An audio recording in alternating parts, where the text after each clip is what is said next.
All right, welcome to Unit 2, Exploring Two Variable Data. Today we're going to focus on topic 2.5 on correlation. Now, what the heck is correlation? Well, it's actually a pretty important term and a pretty important value that we're going to use a lot in the rest of this unit. So let's dive right into it. So we need to find a better way to measure strength of a scatter plot. Now, if you remember from the last topic, in a scatter plot, it's very easy to see direction form. You can easily tell if a scatter plot is going positive or negative, or you could see if there's a line, you could see if it's curved. That doesn't take a whole lot, but strength can sometimes be a little vague. So statisticians have found a way to actually measure the strength of a linear relationship between two quantitative variables by assigning the strength a numerical value. We call this numerical value the correlation. Remember, strength is like the one thing that ties it all together. If you could clearly see the direction and you can clearly see the form, then it's got to have some good, strong strength. So we really want to find a more mathematical way to actually measure the strength of a scatter plot. Let's actually measure the strength of the relationship between two quantitative variables. All right, and this is where correlation comes in. So correlation has a very specific definition. Correlation measures the direction and strength of a linear relationship between two quantitative variables. The symbol that we use for correlation is simply a lowercase r. And sometimes you'll see it referred to as the correlation coefficient.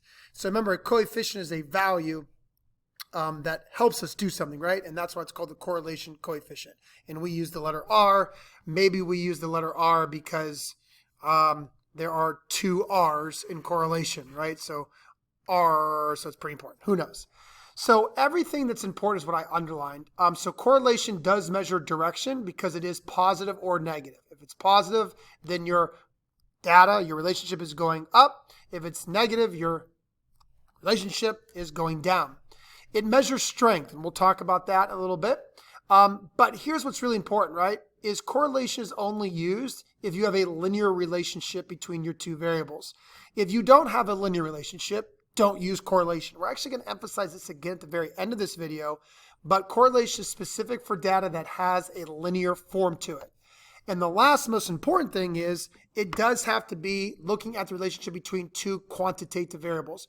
We would never talk about correlation between categorical variables. And this is actually something that happens a lot in the real world. In fact, I hear people that misuse the word correlation all the time.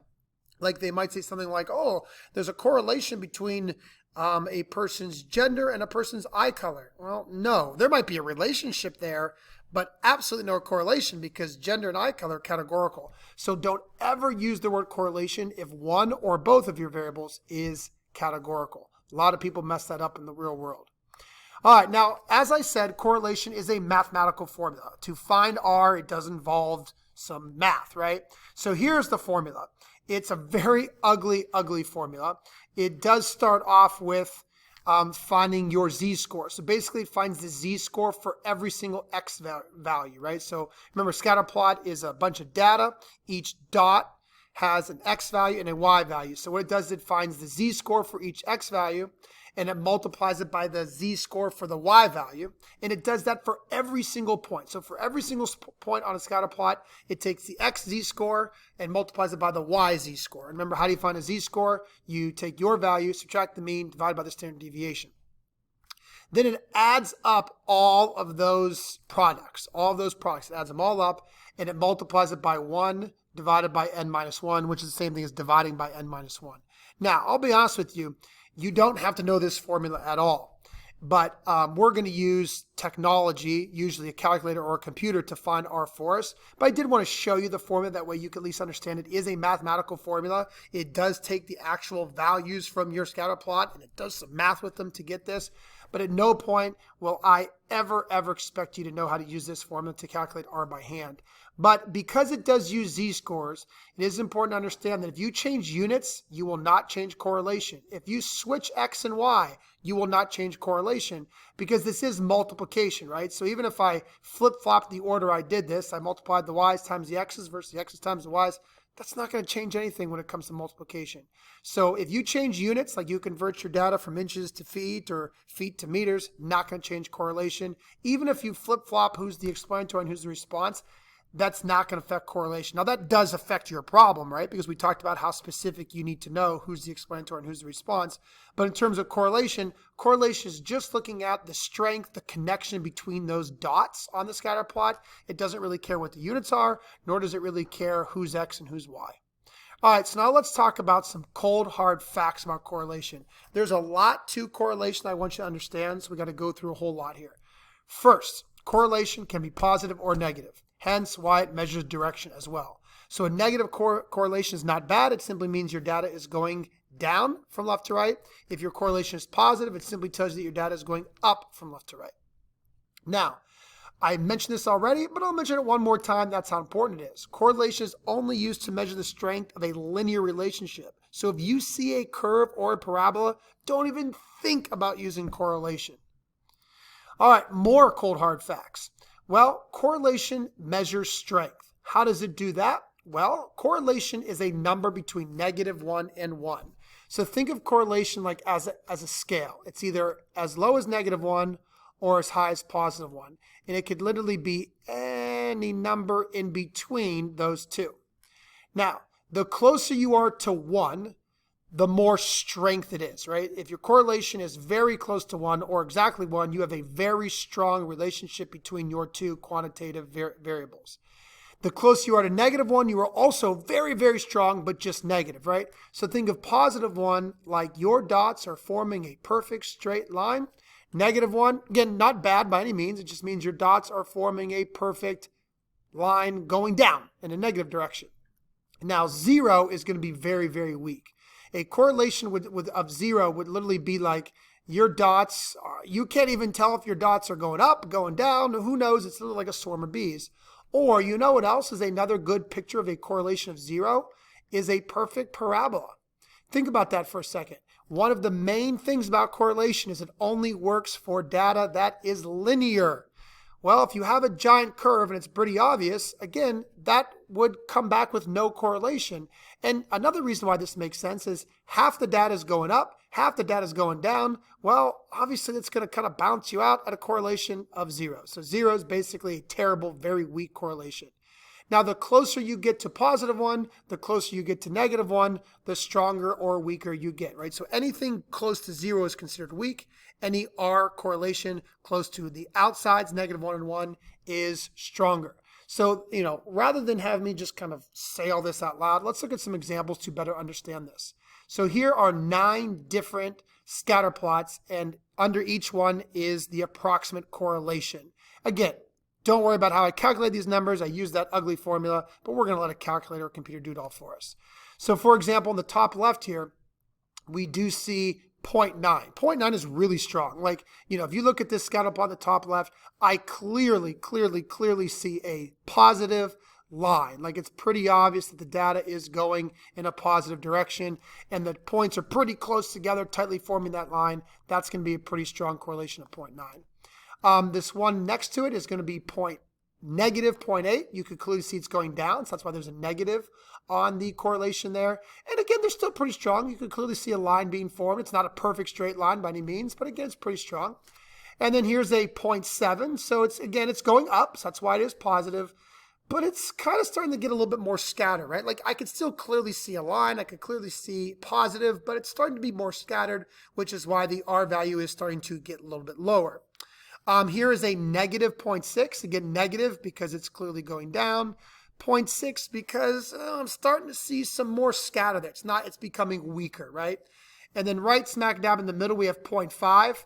0.5 is going to be like right in between weak and strong. Like, okay, it's positive. I definitely see an overall positive trend, but it's getting kind of hard to see that trend. Like, it's really difficult. It's not that great, which is why it has a weaker R value of 0.5. Over here, we have a -0.4, again, getting really weak at this point. So I could still see maybe an overall negative trend, like the dots do appear to be going from left to right. They do appear to be going down, but it's just so hard to see. And again, that's why it's -0.4. And then we're going to get even weaker and weaker here. So here's a +0.3. This is very weak. I mean, to me, this looks like a giant swarm. I mean, if you put a line through it, you could maybe see that there is a slight positive trend, but God, it's very weak. So that's why we're getting a 0 there. And then here is a negative 0.2. I'm not even sure it's negative, but it does appear to be maybe barely negative, but it's just so hard to tell. And then finally, we end with an extremely weak correlation of 0.1, where at this point, we're so close to 0, so weak. It looks like these dots have nothing to do with each other. It's just complete scatter. So that's kind of this idea of why correlation does measure strength. It's on this scale, -1 to 1. Keep in mind the -1 to 1 are good, strong, nice and straight. And then positive just meaning positive, negative just meaning negative. Negative does not mean bad by any means. And then the closer you get to the middle of 0 is where you become weaker. All right, so let's talk about some more cold hard facts about correlation. So correlation is used only to examine the relationship between two quantitative variables. Hey, I said this earlier. Pretty sure it's important, so I'm saying it again. You would never, ever use correlation if one or both variables are categorical. Many people do use the word Morse correlation. In fact, as a statistics teacher, I think it's kind of funny to correct people when they do misuse it. I tend to do it a lot if I hear it. But I always challenge kids, find an article, find an internet or a newspaper article that uses the word correlation incorrectly. It's a good challenge, but it is so often used incorrectly. Most people think correlation just means that there's a relationship. No, if they're not quantitative, don't ever use the word correlation, right? We just got done in a couple topics ago talking about categorical data. You can have a relationship in categorical data. We call that an association. One variable impacts the other variable. That's an association. We would just never use the word correlation there because it's specifically used for looking at linear relationship between two quantitative variables. All right, more cold hard facts. 5, 6, 7, 8. 5, correlation has no units. Remember, it's used with z-scores, so don't give it any units. It has no units whatsoever. We just give it the number value, right? Correlation does not imply causation. This is huge. Even if you have a strong correlation, even if it's like literally exactly +1 or exactly -1, don't ever say, this means X causes Y. The explanatory causes the response. It's just so hard to use that word cause. They could be strongly related, but don't ever use the word cause, right? It's very difficult to say, oh, if X goes up, it will in fact cause Y to go up or vice versa, right? So please be careful. Correlation does not imply causation. Stay away from that word causation or cause. All right, I also mentioned this earlier, but I'll mention it again. Switching the X and Y will not change correlation. Now, don't just freely do that, right? In a very specific problem, in context, it definitely matters what variable is the explanatory, what variable is the response. I mean, you got to make your scatter plot. You got to know which is which. But in terms of R itself, just that one aspect does not care. If you were to flip-flop who's your X and who's your Y, correlation would not change. However, keep in mind that if data points are added or removed, then correlation will change, right? So if you're just going to take a data point away or add a data point to your data, then it definitely can change R. And I want to actually show some examples of that. So here are 4 graphs, and all of them probably have a decent correlation, right? First off, I hope everybody recognizes that all 4 of these are the same. And as they currently stand, all 4 of them are positive. And pretty strong, like the dots make a nice strong line. Like I don't see a perfect line, so maybe this would be like a 0.87. I'm just kind of making that up, but it's pretty strong. It's positive, pretty close to 1. That points seem to be forming a line. Okay, now let's talk about a couple different points and how they could affect correlation. If I were to add a point like this right here, add this red point, how would that affect correlation? Well, it would actually strengthen it. Because a point like that fits the pattern. It elongates the pattern. It fits in line with the direction that these points are going. So a new point like this would add to the value of correlation. It would increase the correlation, like almost confirming that it is a positive trend. So this might increase it maybe to 0.9. I mean, I don't know exactly what it's going to increase to, but it's definitely going to increase your correlation. And the same could be said for a point like this as well. Again, it continues it, right? Other things you could do are add a point like this, right? If I add this red point. Now, it doesn't extend the pattern, but it fits the pattern. The more points that fit the pattern that you see are only going to increase or strengthen your correlation.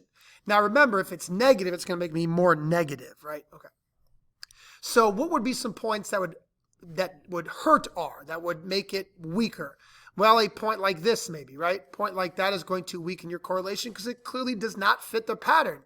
You know, that particular value has a y coordinate that is much higher than all the other y coordinates. Its x coordinate is kind of in the middle, but its y coordinate's not. It doesn't fit the pattern whatsoever. That's actually going to weaken your R, so maybe it'll take us down to 0.8 or something like that. Now, I still have a lot of points that fit my pattern, but when you add a point, even 1 point that does not fit the pattern, it is going to weaken. And the same could be said if you were to add a point down here like this. Now, if I were to add a ton of points up here and a ton of points down here, then that would keep hurting my R. It would keep making my R weaker and weaker and weaker. All right, another point I could add that would hurt my correlation would be something like this right here, right? A point like this is an outlier in the x direction. So its x value seems to be really, really high compared to everybody else, even though its y value seems to be pretty normal, right? So it's, in terms of y, it's amongst all the other values, but in terms of x, it is way out there. Again, this is going to hurt your R because it doesn't fit the pattern. I mean, look at it. It doesn't fit the pattern. So when you add points that fit the pattern, whether they extend it or confirm it, like this one right here, that is going to strengthen your correlation, make you closer to 1 or -1. When you add points that just flat out don't fit the pattern, that is going to weaken your correlation and make you closer to 0. All right, just a couple more things to finish this video off. I can't emphasize this enough. Correlation coefficient, R, is only used to describe strength and direction of a linear relationship between two quantitative variables.